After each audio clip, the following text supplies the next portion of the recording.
함께 하나님의 말씀 마태복음 24장 14절 말씀 먼저 보시겠습니다. 마태복음 24장 14절입니다. 함께 읽도록 하겠습니다. 시작. 이 천국 복음이 모든 민족에게 증거되기 위하여 온 세상에 전파되리니 그제야 끝이 오리라. 한 말씀 더 보시겠습니다. 마태복음 28장 18절로 20절 말씀입니다. 함께 읽겠습니다. 시작. 예수께서 나와 일러 가라사대 하늘과 땅의 모든 권세를 내게 주셨으니 그러므로 너희는 가서 모든 족속으로 제자를 삼아 아버지와 아들과 성령의 이름으로 침례를 주고 내가 너희에게 분부한 모든 것을 가르쳐 지키게 하라. 볼지어다 내가 세상 끝날까지 너희와 항상 함께 있으리라 하시니라. 아멘. 이 시간 주께서 주신 사명의 말씀을 가지고 함께 살 준비가 되었는가? 라는 제목으로 말씀의 은혜를 나누겠습니다. 하나님께서는 교회와 각 개인에게 여러 사명을 허락하셨습니다. 그 중에서 빼놓을 수 없는 것이 바로 이 선교 사명입니다. 예수님께서는 제자들에게 너희는 가서 모든 민족으로 제자를 삼으라고 말씀하시면서 내가 너희에게 분부한 모든 것을 가르쳐 지키게 하라고 말씀하셨습니다. 모든 민족을 제자로 삼는 이 선교 사명은 세상 끝날까지 감당해야 할 교회의 사명이며 곧 나의 사명인 것입니다. 때문에 우리가 단순히 오늘 하루를 살아갈 때라도 사명감을 가지고 선교적인 정신으로 살아가야 하는 것입니다. 그렇다면 선교란 무엇이겠습니까? 사전에서는 선교를 이렇게 설명합니다. 종교를 선전하여 널리 펴. 그러나 하나님께서 저희에게 말씀하시는 선교는 단순히 종교를 선전하여 널리 펴는 것 이상을 의미합니다.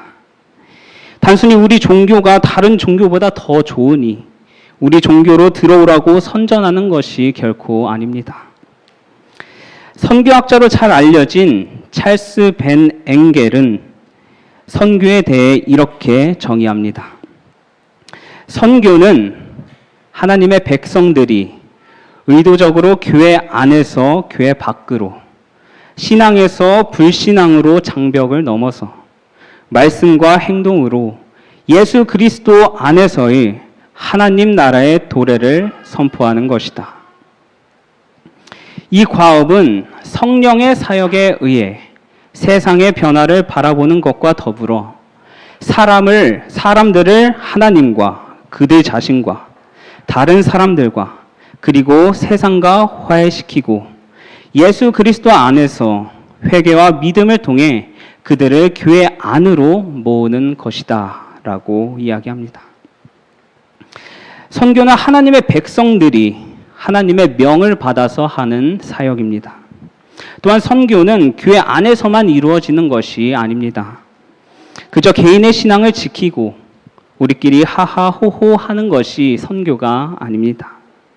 개인의 신앙을 지키겠다고 교회는 다니지만 여전히 신앙은 제자리 걸음을 하고 있고 여전히 성도 간의 사랑이 없는 이유를 화이 선지자는 이렇게 말합니다. 더욱 깊은 신앙적 열성이 없고 교회 안에서 피차 간에 나누는 더욱 열렬한 사랑이 없는 이유는 선교 정신이 죽어가고 있기 때문이다. 한때 생각과 대화의 중심이 되었던 그리스도의 재림에 관하여 오늘날은 별로 말하지 않는다. 그리스도를 따르노라고 공언하는 자들까지도 신앙적 화제를 까닭없이 싫어하고 혐오하는 한편 쓸데없고 경박한 환담에 몰두한다. 교회에 열심히 출석하고 집에서 혼자 말씀 열심히 보고 기도 열심히 한다고 신앙이 뜨거워지는 것이 결코 아닙니다. 이것은 마치 불타는 전쟁 중에 남들은 나가서 싸우는데 막사에 혼자 남아 검수를 연마하는 것과 다름이 없습니다. 장군의 부하들이 성장하기 위해서 실제 전투를 통한 승리의 경험이 있어야 하는 것처럼 우리의 신앙이 성장하기 위해서는 선악의 대쟁투 속에서 선교 정신을 일으켜 실제적 선교 현장에서 승리의 경험이 있어야 합니다. 그러나 오늘날 교회의 큰 문제는 앞서 말씀드린 것처럼 선교 정신이 죽어가고 있다는 것입니다. 하나님이 우리에게 부여하신 선교 사명은 타인의 신앙 안으로 이끌 뿐 아니라 개인의 신앙의 열성을 위해서도 반드시 수행해야 하는 사명임을 기억하시길 간절히 바랍니다. 하나님께서는 오늘 나와 너를 살리는 길을 열어주길 원하고 계십니다. 그래서 우리는 밖으로 나가야 하는 것입니다. 이 선교 원칙은 앞서 읽었던 마태복음 28장 19절의 예수님의 말씀에도 잘 나와 있습니다. 그러므로 너희는 가서. 우리는 교회 안에서 교회 밖으로 나가서 하나님을 알지 못하는 영혼들에게 말씀과 삶으로 하나님 나라가 가까이 왔음을 알려주어야 합니다. 그때 침례 요한이 이르러 유다 광야에서 전파하여 가로되 회개하라 천국이 가까웠느니라 하였으니 이때부터 예수께서 비로소 전파하여 가라사대 회개하라 천국이 가까웠느니라 하시더라. 또한 선교 사업은 내가 아닌 성령께서 하시는 일임을 분명히 이야기합니다. 여러분이 너무나 잘 아는 말씀입니다. 오직 성령이 너희에게 임하시면. 그들이 사업에 성공하려면 성령의 능력을 받아야 하였다. 인간의 능력이나 인간의 지혜로서가 아니요 하나님의 능력으로 복음이 전파되어야 하였다.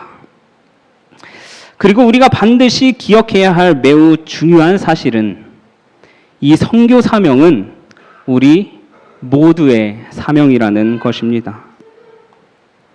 많은 사람들은 선교 정신, 곧 선교 사업을 위한 자격이 목사들과 소수의 교인들에게 주어진 특별한 선물이거나 천부의 재능이므로 다른 모든 사람들은 단순한 구경꾼이 되어야 한다고 생각한다. 이보다 더 큰 오해가 있을 수 없다. 모든 진실한 그리스도인은 선교 정신을 소유할 수 있다. 왜냐하면 그리스도인이 되는 것은 그리스도와 같이 되는 것이기 때문이다.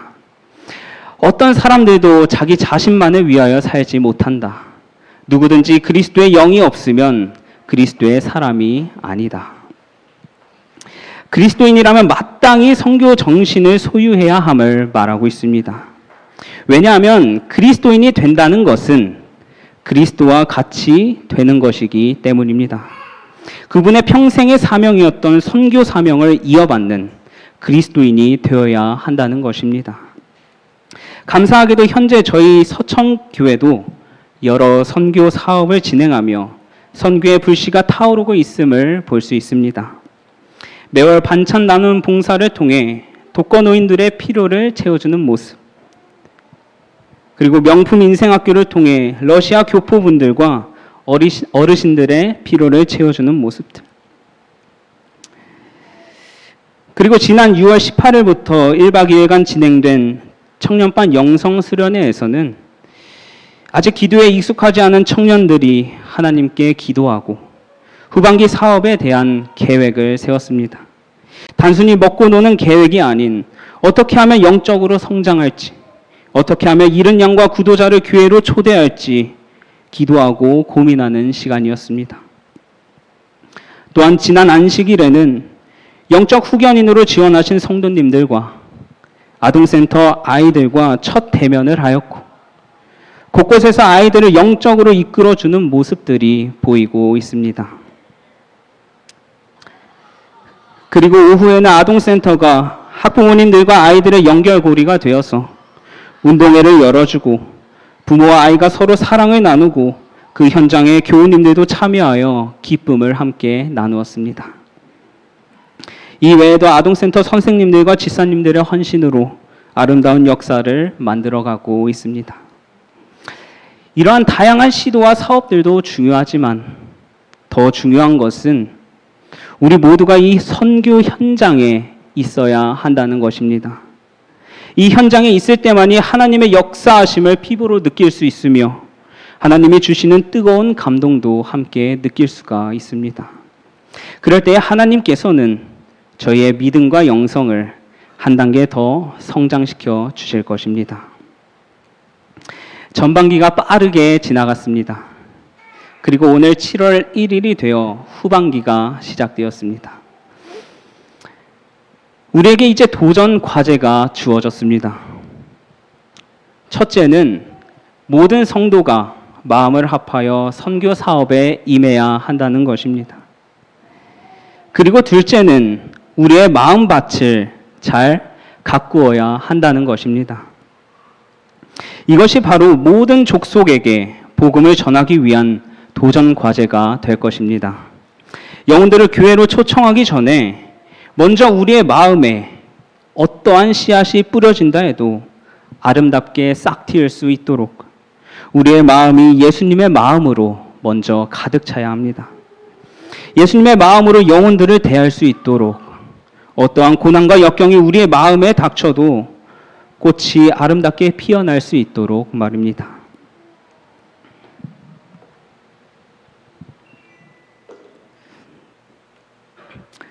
우리가 진정한 선교 정신을 가지기를 원한다면 우리는 그리스도의 사랑에 흡수되어야 한다. 우리는 우리의 믿음의 주요 또 온전케 하시는 분을 바라보고 그분의 품성을 연구하고 온유하고 겸손한 그분의 정신을 배양하고 그분의 발자취를 따라야 한다. 먼저 우리가 그리스도의 사랑에 흡수되어 그리스도의 품성에 젖어 있어야 합니다. 만약에 우리에게 그리스도의 마음과 품성이 준비되어 있지 않는다면 영혼들이 교회에 온다고 해도 그들에게 무슨 유익이 있겠습니까? 세상을 확신시키는 것은 강단에서 가르치는 설교가 아니라 교인들의 생애이다. 교단에 선 목사가 복음의 이론을 말해주는 반면 복음의 능력은 교회의 실제적인 경건에서 보여준다. 사랑하는 성도 여러분, 교회에서 빈번히 일어나는 고질적인 문제가 무엇입니까? 우리의 생애가 그리스도를 닮지 못하여 영혼들을 잃어가고 있다는 것입니다. 우리 교회가 오고 싶은 교회가 되기 위해서는 또 우리 교회가 안 오면 생각나는 교회가 되기 위해서는 우리 교회는 사랑이 넘치는 교회, 함께 일하는 교회, 부족해도 이해하는 교회, 잘못하면 용서하는 교회, 기쁜 일은 함께하고 아픔은 함께 지는 교회, 그리스도인들이 넘치는 교회, 그리스도를 닮은 교회가 되어야 할 것입니다. 우리 서천교회가 그런 교회가 되길, 그리스도를 닮은 성도들이 가득한 교회가 되길 간절히 소망합니다. 이 시간 잠시 예수님의 삶과 말씀을 통해 우리의 마음의 밭을 가꾸어 보길 원합니다. 귀한 영혼들을 교회로 초청하기 위해 우리가 구체적으로 가져야 할 예수님의 마음을 함께 살펴보고자 합니다. 우리가 가져야 할 예수님의 마음, 그 첫 번째는 호의적이진 않은 태도에 실망하지 말고 사랑하자는 것입니다. 누군가 나에게 호의적인 태도를 보이지 않을 때, 나를 배척하고 나를 싫어하는 것 같은 느낌을 받을 때 그것만큼 괴로운 일도 없을 것입니다. 도대체 내가 뭘 잘못했길래 나에 대한 태도가 이러한지 의문이 들 때도 있을 것입니다. 또한 영혼들을 만나다 보면 때로는 모진 말을 듣기도 할 것입니다. 그러나 우리는 이때에 그러한 태도에 실망하지 말고 예수님의 생애를 묵상하고 그들을 사랑해야 합니다. 왜냐하면 예수님께서는 죄 없이 십자가에 달려 돌아가셨기 때문입니다. 예수님을 체포하기 위해 다가온 로마 병사의 귀를 베드로가 칼로 쳐버렸을 때 예수님께서는 그 병사의 귀를 만져 낫게 하셨습니다. 예수님이 십자가에 돌아가실 때 그분께 침뱉고 비웃고 조롱하던 그들마저 사랑하사 그들의 죄를 용서해 주시길 간구하셨습니다. 그리고 때로는 하나님을 원망하고 저주하고 불순종하는 나를, 그분께 전혀 호의적이지 않은 나를 여전히 사랑하시는 모습을 볼 때에 우리는 비록 누군가 나에게 호의적이지 않는다 할지라도 그들을 사랑할 수 있어야 합니다. 군대에서 저에게 호의적이지 않은 한 간부가 있었습니다. 꽤나 티나게 저를 싫어했었습니다. 이유는 단순히 제가 안식일 교인이었기 때문이었습니다. 억울하기도 했습니다. 하나님 믿는 게 죄도 아닌데 이러한 대우를 받는 것이 서럽기도 했습니다. 그런데 그 간부의 여러 가지 부조리와 비리가 수면 위에 드러나게 되어 다른 부대로 전출을 가게 되었을 때 감사하게도 하나님께서는 그 모습을 보고 통쾌한 마음을 주시지 않고 측은한 마음을 허락하셨습니다. 나에게 호의적이지 않은 자, 나를 미워하는 자를 사랑할 수 있는 이유는 예수님께서 그렇게 하셨기 때문입니다. 그리스도께서 우리를 위하여 보여주신 사랑은 비할 데 없다. 그분은 얼마나 열렬하게 활동하셨던가. 그분은 산기슭이나 동산의 한적한 곳에서 큰 소리로 울고 눈물을 흘리며 탄원하고 기도하시면서 혼자 계신 적이 얼마나 빈번했던가. 그분은 죄인들을 위하여 얼마나 끈기 있게 탄원하셨던가. 그분은 십자가 위에서까지 당신이 구원하기 위하여 오신 자들에 대한 깊은 사랑 때문에 자신의 고통을 잊으셨다. 우리 구주께서 나타내신 그 사랑과 관심에 비교해 볼 때 우리의 사랑은 얼마나 냉랭하며 우리의 관심은 얼마나 미약한가. 예수님께서는 인류를 구원하기 위하여 자기 자신을 주셨다. 그러나 우리는 우리가 가진 모든 것을 예수님을 위하여 바치지 않으려고 얼마나 회피하고 있는가. 우리 구주께서는 괴로운 수고와 지옥과 고난을 달게 받으셨다. 그분은 세상에 오셔서 해야 할 위대한 과업을 수행하시는 동안 배척과 조롱과 조소를 당하셨다. 예수님께서 늘 배척을 받으시고 호의적이지 않은 사람들 곁에서도 끝까지 그 길을 가실 수 있었던 이유는 그분에게는 사명이 있었기 때문입니다. 죄 가운데 죽어가는 나 한 사람을 살리려는 사명이 있으셨기 때문입니다. 오늘날 인기가 없는 진리를 가르치는 이들은 때때로 기독교인이라고 주장하는 사람들에게조차 바알과 그의 동료들이 받은 것보다 더 호의적인 대접을 받지 못한다 할지라도 낙심할 필요가 없다. 십자가를 전하는 기별자들은 깨어 기도함으로 자신들을 무장하여 항상 예수의 이름으로 일하며 믿음과 용기로 전진해야 한다. 사랑하는 성도 여러분, 예수님의 이름으로 주께서 주신 사명을 끝까지 완수하는 저와 여러분이 되시길 간절히 바랍니다. 때로는 교회 내외에서 나에게 호의적이지 않은 사람을 만날 때 예수님의 마음으로 사랑하는 저와 여러분이 되시길 간절히 바랍니다. 우리가 가져야 할 예수님의 마음 두 번째는 기분이 태도가 되지 않게 해야 합니다. 우리는 하나님의 일을 할 때 지치기도 하고 감정이 상할 때가 생기기도 합니다. 때로는 삶의 터전에서 받은 스트레스를 그대로 교회에 가지고 올 때도 많습니다. 내 기분이 상해서 순간에 화를 참지 못하고 영혼들의 마음에 상처를 줄 때도 참 많이 있습니다. 그리스도인이라 할지라도 우리는 모두 죄인이기에 이러한 행동이 은연중에 나오게 되는 것이지요. 그러나 우리가 기억해야 할 중요한 사실은 나의 기분이 태도가 되어서는 안 된다는 것입니다. 그날의 기분과 컨디션에 따라 온전한 사랑을 받아야 할 영혼에게 사랑이 가감되어서는 절대로 안 됩니다. 그래서 오늘 예수님께서는 이런 연약한 마음을 가진 우리에게 그분의 품으로 초청하십니다. 함께 읽도록 하겠습니다. 시작. 수고하고 무거운 짐진 자들아 다 내게로 오라. 내가 너희를 쉬게 하리라. 나는 마음이 온유하고 겸손하니 나의 멍에를 메고 내게 배우라. 그러면 너희 마음이 쉼을 얻으리니. 사랑하는 성도 여러분, 마음이 상하여서 내 기분대로 행동하고 싶을 때 사람이 아닌 예수님께 나아가시길 바랍니다. 그분께서는 온유하고 겸손한 마음을 우리에게 허락하실 것입니다. 온유하고 겸손하신 그분께서 우리의 마음에 쉼을 허락하실 것입니다. 우리가 마지막으로 가져야 할 예수님의 마음은 예외를 두지 말아야 한다는 것입니다.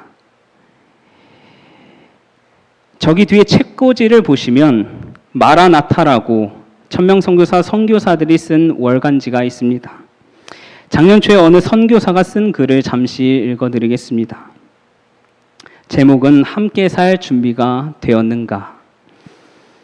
예수께서 나와 일러 가라사대 하늘과 땅의 모든 권세를 내게 주셨으니 그러므로 너희는 가서 모든 족속으로 제자를 삼아 아버지와 아들과 성령의 이름으로 침례를 주고 내가 너희에게 분부한 모든 것을 가르쳐 지키게 하라. 볼지어다 내가 세상 끝날까지 너희와 항상 함께 있으니라 하시니라. 예수님의 지상 명령으로 천명선교사 단체 티셔츠 뒷면에는 이 말씀이 절반 이상을 차지하고 있다. 그리고 티셔츠에 적혀있는 마지막 문구는 이러하다. 내가 여기 있나이다. 나를 보내소서. 하나님의 명령에 따르기로 결심한 것이다. 그렇게 우리는 파송되었다. 이 명령을 붙들고 나 역시 선교지로 파송되었다.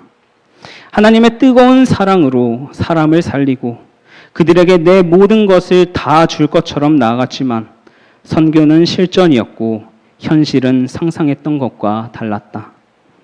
그들의 언어는 알아들을 수 없었고 그들의 음식은 먹기 힘들었으며 그들의 생활 방식은 달랐고 그들의 생각은 달랐다. 모든 것이 달랐다. 그와 동시에 마태복음 28장 18절로 20절의 말씀은 나에게 부담으로 다가왔다. 묵상하면 할수록 한 부분이 내 마음 한구석을 집요하게 찔렀기 때문이다. 모든 족속. 문화 차이를 극복하고 모든 족속을 제자로 삼는 게 가능한 일인가?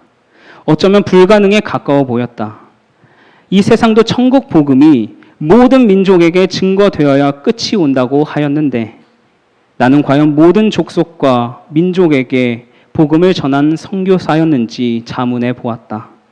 나는 선교사가 아니었다. 그러나 예수께서는 그분의 제자됨에 예외를 두지 않으셨다. 가난한 자나 부유한 자나 이방인이라 할지라도 그분은 언제나 그러셨다. 천국 복음 또한 예외는 없었다. 모든 족속과 민족에게 증거되어야만 했다. 그분의 은혜에 예외란 없었다. 그러나 나는 선교지뿐 아니라 이때까지 살아오면서 만나는 사람들에게 얼마나 많은 예외를 두었는가. 이 사람은 이러기 때문에 저 사람은 저렇기 때문에 회피하는 경우가 얼마나 많았는가. 그들의 다름을 인정하지 못하고 심지어는 그들이 틀렸다고 생각하며 인류를 향한 은혜의 초청을 얼마나 가로막았는가. 선교는 문화 차이를 극복한다는 개념 이상이다. 예수께서 인간이 되셔서 내 삶 속에 들어오신 것처럼 나 역시 그들로 살아가는 것, 나의 것이 그들의 것이 되고 그들의 것이 나의 것이 되는 것, 이것이 바로 선교가 아닐까. 죄로 인해 언어와 문화는 흩어졌지만 이것은 어쩌면 천국으로 가는 길에 빼놓을 수 없는 과정이 아닐까. 서로의 다름을 인정하지 않고 어떻게 천국에 함께 살 수 있단 말인가. 이제는 준비하자. 함께 더불어 살 그날을. 이제는 사랑하자. 그가 먼저 나를 사랑하셨기에. 천국에서 함께 살 준비가 되었는가. 마라나타. 아멘. 주 예수여 오시옵소서. 이 글은 제가 작년 초에 선교제에서 사역을 마치고 천명 선교사 캠퍼스로 돌아와 부탁을 받아서 쓴 글입니다. 1년간의 선교사의 삶을 되돌아보니 부끄럽게도 선교사로 살지 못했음을 깨닫게 되었고, 하나님께서는 그곳에서의 마지막 묵상을 통해 저에게 큰 깨달음을 얻게 하셨습니다. 그것이 바로 예외를 두지 말라는 것이었습니다. 그분의 은혜에는 예외란 존재하지 않는데 저는 영혼을 만날 때마다 이런저런 조건을 달아가며 늘 예외를 두곤 하였습니다. 실패와도 같았던 1년간의 선교사의 삶의 마지막 순간에 예수님께서 찾아오셔서 그분의 삶을 보여주셨습니다. 사랑하는 성도 여러분, 주께서 보여주신 이 고귀한 삶을 이제는 저희도 겸손하게 따라가게 되길 간절히 바랍니다. 하나님의 일을 시작하는 이 후반기에 서천교회 모든 성도가 마음을 아파요 하나님께서 부여하신 사명을 완수하게 되시길 간절히 바랍니다. 하나님의 일은 하려면 할수록 시험이 찾아오며 사단의 방해는 더욱더 심해질 것입니다. 오늘 말씀을 통하여 하나님의 사명을 분명히 받았으니 앞으로 깨어서 기도하며 주를 필요로 하는 영혼들을 찾아가 하늘나라가 가까이 왔음을 알리는 저와 여러분이 되길 간절히 바라면서 말씀을 마치겠습니다. 함께 기도하겠습니다. 하늘에 계신 하나님 아버지, 오늘 말씀을 통해 하나님의 사명을 저희에게 부여하시니 감사합니다. 하나님의 일을 시작하려는 이때에 사단이 틈타지 않도록 저희의 믿음을 붙들어 주시고 때로는 억울한 일을 당하여도 주께서 갚아주시리라는 믿음을 가지고 주님의 삶을 겸손히 따라가게 하여 주시옵소서. 예수님의 이름으로 간절히 기도합니다. 아멘.